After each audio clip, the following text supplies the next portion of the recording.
नमस्कार, मैं हूं सौम्या और आप देख रहे हैं टॉप न्यूज छत्तीसगढ़। चलते हैं खबरों की ओर। कांकेर जिले के कई इलाकों में आदिवासी समाज का आंदोलन लगातार जारी है। जिले के बीहड़ नक्सल प्रभावित इलाका चीलपरस में समाज बीते 1 साल से आंदोलन कर रहा है। आंदोलन को 1 वर्ष पूरा होने पर समाज ने आज काफी संख्या में एकत्र होकर अपनी आवाज बुलंद करते हुए वर्षगांठ मनाया। समाज प्रमुखों का कहना है कि स्थानीय व समाज के लोग बिना ग्राम सभा की अनुमति के कैंपों के स्थापना, सड़क, पुल, पुलियों का निर्माण का विरोध कर रहे हैं। शासन केवल इस इलाके का इस्तेमाल कारपोरेट घरानों के फायदा पहुंचाने के लिए आदिवासियों को उनके हक व अधिकार से वंचित कर प्रकृति को नुकसान पहुंचाना है, जिसका विरोध लगातार जारी रहेगा। इतना गंदा टाइप का है, यही सुरक्षा है क्या? जितने कैंप पे आए, जितना ये जो फोर्स आए,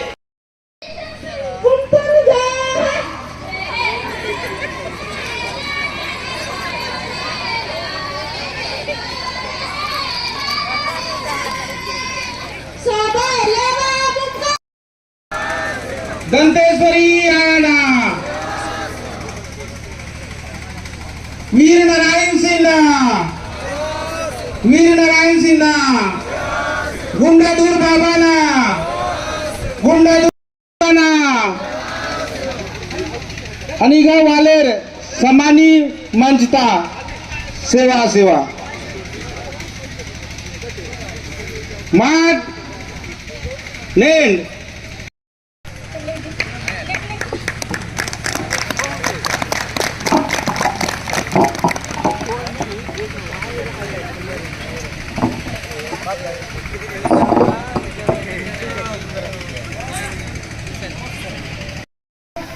अनिका मावा माकुन बाता प्रगति हिले तो माकुन बाता फायदा आया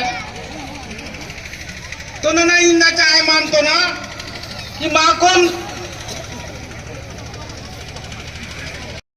किला भी लाकर माकुन नेंचिल प्रस्ते वर्षगांठ माने की इंतुराट अन भाषणिंग बाजी की इंतुराट एंदान तुराट आपे आयो मावा जो अधिकार दबा संविधान की रक्षा कौन करेगा? हम करेंगे, हम करेंगे। मणिपुर के दोषियों को जूता मारो, जूता मारो, जूता मारो, मणिपुर के बलात्कारियों को जूता मारो, जूता मारो, जूता मारो। कौन हम शर्मिंदा है? और कातिल जिंदा है। जोर जुल्म के टक्कर में संघर्ष हमारा नारा है। जोर जुल्म। मेरा नाम सहदेव सेंडी। सेंडी जी, चीलपरस में क्यों जुटना पड़ा इतने लोगों को? देखिए, आपके चैनल के माध्यम से मैं बताना चाहता हूँ, पिछले 1 वर्ष से लगातार यहाँ पर हमारा आंदोलन चल रहा है, लेकिन आज तक शासन प्रशासन आज तक कोई पहल नहीं की है। क्योंकि आज शासन तक हमने कई लेटर आवेदन निवेदन किए हैं, लेकिन आज तक हमारे लिए आदिवासियों के लिए कोई पहल नहीं किया है। ये आंदोलन इसीलिए लगातार 1 वर्ष से चल रहा है। और विरोध क्यों कर रहे हैं आप लोग सड़क का, कैंप का? विरोध इसलिए हो रहा है, देखिए 5वीं अनुसूचित क्षेत्र है। 5वीं अनुसूचित क्षेत्र में ग्राम सभा की बिना सहमति के बिना ये रोड है, पुलिया है, कैंप है, बिना पूछे बिठाया जा रहा है और जो भी आदिवासियों का ज़मीन को अतिक्रमण किया जा रहा है, इसलिए उसका विरोध किया जाता है। क्योंकि हमारे ग्राम सभा को कम से कम अनुमति लेना चाहिए, लेके ही आगे काम करना चाहिए। और आंदोलन के 1 वर्ष पूरे हो गए हैं, आप लोगों की मांग अभी तक भी पूरी नहीं हुई है। क्या किन मांगों को लेकर यहाँ जो है आंदोलन चल रहा है और आगे की रणनीति क्या रहेगी? देखिए, बस्तर में निरंतर फर्जी तरीके से बिना ग्राम सभा के अनुमति के बगैर सड़कों का निर्माण करना, सेना कैंपों थानों का निर्माण करना, ये एक प्रकार से जल जंगल ज़मीन की लूट के लिए कारपोरेटीकरण के लिए सैनिकीकरण करने का जो सरकार की जो रणनीति है, उसके खिलाफ ये आंदोलन है। दूसरी चीज़ यह है कि यहाँ के जो आदिवासी हैं उनको फर्जी तरीके से मुठभेड़ करके मारना, अभी गोमे में हाल ही में हुआ मुठभेड़, जो आम आदिवासी थे जो राशन खरीदने आए थे उनको भी मारा गया। तो ये तमाम मुद्दों को लेकर ये आंदोलन निरंतर 1 साल से 1 साल से जारी है। इस तरीके के बस्तर में बहुत सारे आंदोलन चल रहे हैं, उसमें से ये चील परस्त आंदोलन भी है, लेकिन प्रशासन हो शासन हो कोई इसमें निष्कर्ष नहीं निकाल रही है, ना आपको कोई जवाब मिल रहा है। आगे की रणनीति क्या रहेगी? हाँ, सरकार तो चाहेगी ऐसी कि एक जगह बंद के रहें और अपना काम करते रहें। ये लोग शुरू से क्या है, पहले भी 15 साल तक रमन सिंह से सरकार, जो बीजेपी की सरकार थी उस समय सलवाजुडुम चला के प्रयास किए मारने के, आदिवासियों को भगाने का, और 750 गाँवों को खाली भी किए हैं। आज तक सरकार के पास इसके जवाब ही नहीं है।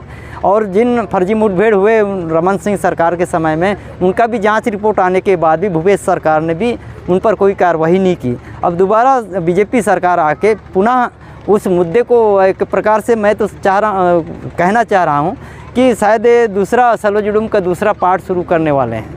और ये जो चील परस्त आंदोलन जो है, चील परस्त का आंदोलन भी वही है कि सड़कों का निर्माण एकमात्र पूंजीपतियों के माल वाहन के लिए, माल ढोने के लिए, यहाँ के जल जंगल ज़मीन संपदा को लूट के ले जाने के लिए बनाया जा रहा है, बल्कि आदिवासियों के हित के लिए नहीं है। बीएसएफ कैंप का विरोध किया जा रहा है दादा। बीएसएफ या जितने भी जो सुरक्षा बल हैं वो कह रहे हैं कि हम आदिवासियों को सुरक्षा देने के लिए आए हैं, उनकी सुरक्षा के लिए कैंप खोला जा रहा है। आपको ऐसा लगता है? नहीं, सुरक्षा देते तो गोबे में क्यों मुठभेड़ करते हैं, फर्जी इनकाउंटर करते हैं हमारे आम आदिवासियों को? ये सवाल है सरकार से। हमारी एक सवाल है, अभी मैं मुड़ोनार गया था, मुड़ोनार और ओरछा जगह में जो सड़कों का निर्माण कर रहे हैं उसमें विरोध किए लोग, तो बाद में पता चला कि यहाँ ओरछा में ले जाके कैंप को बिठा दिए, बोले कि नक्सलियों का गढ़ है। तो नक्सलियों का गढ़ है तो यहाँ कैंप बिठाना ज़रूरी है ऐसे करके, और दूसरे दिन देखे कि खदान को चालू कर दिए हैं। तो सारी चीज़ मतलब एक्सपोज हो चुका है सरकार की ये रणनीति। हमको आम आदिवासियों को पता चल चुका है कि ये जितने जो सैनिकीकरण हो रहा है, कैंपों का निर्माण हो रहा है, मिलिटराइजेशन हो रहा है, उसका मतलब सीधा है कि वो पूंजीपतियों को सुरक्षा देने के लिए है। ऐसा लगता है कि आदिवासियों के खात्मे के नाम पे, माओवादियों के खात्मे के नाम पे आदिवासियों का खात्मा किया जा रहा है? नहीं, एकदम बिल्कुल परफेक्ट है ये। माओवादियों के खात्मा के नाम पर आदिवासियों की खात्मा बिल्कुल ज़रूरी है। ये कर दिए हैं लोग, शासन प्रशासन के लोग, क्योंकि ये जो फंडिंग जो है इनका, चुनाव के समय जो फंडिंग आती है पूरा पूंजीपतियों से लेके, तो उनको जब सत्ता में बैठने के बाद इनको देना मजबूरी बन जाती है। तो आदिवासियों को मारे बगैर, क्योंकि यहाँ ये कंटेनमेंट जोन एरिया है, ये आदिवासियों के लिए सुरक्षित एरिया है, जो संविधान में ये प्रावधान है 5वीं अनुसूची में। तो पहले आदिवासी को भगाओ तब वो एरिया खाली होगा।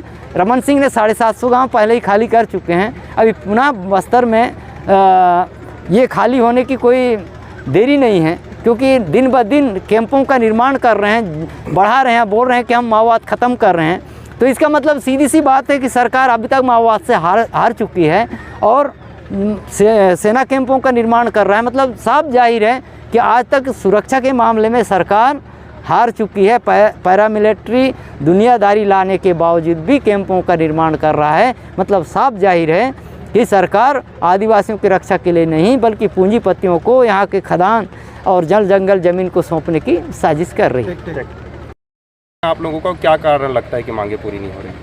मैं सबसे पहले आप लोगों का चैनल को धन्यवाद देना चाहूँगी। और जो आज चील परस्त का जो वर्षगांठ के रूप में हम जो आंदोलन मना रहे हैं, वो एक ही कारण है, जो हमें बिना ग्राम सभा के जो प्रस्तावित जो ये रोड है और पुलिया है, उसी को लेकर आज हम यहाँ चील परस्त में आंदोलनरत हैं।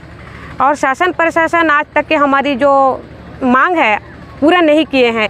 हम चाहते हैं कि शासन हमारे जो मांग है उसको पूरा करे और समझौता कर ले। जब तक के हम ग्राम सभा का जो प्रस्ताव नहीं देते हैं, तब तक के कोई भी हमारे 6वीं अनुसूचित क्षेत्र में हो चाहे 5वीं अनुसूचित क्षेत्र में हो, वो प्रस्ताव पारित ना करे।